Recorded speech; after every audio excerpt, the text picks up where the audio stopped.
సమాజము సంస్కరింపబడాలి అంటే సమాజంలో ఉన్న ప్రతి ఒక్కడి చేతుల్లో బైబిల్ ఉండాలి. అప్పుడు మాత్రమే సమాజం సరైన మార్గంలో, సక్రమమైన మార్గంలో వెళుతుంది. ఈ మధ్యకాలంలో అంటున్నారు లేండి కొంతమంది మూర్ఖులు, బైబిల్ మతం ప్రచారం చేయకండి, బైబిల్ మతం చెప్పకండి.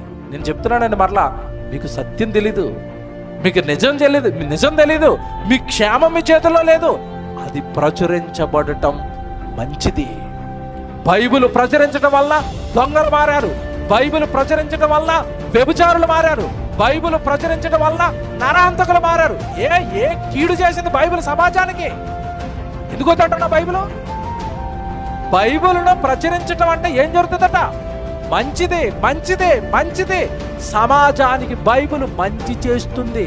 ఒక్క వ్యభిచారుని మార్చి చూడరా నువ్వు, తెలుస్తుంది నీకు అది ఎంత కష్టమో. ఒక తాగుబోతోటి మార్చి చూడు, నీకు ఎంత కష్టమో తెలుస్తుంది.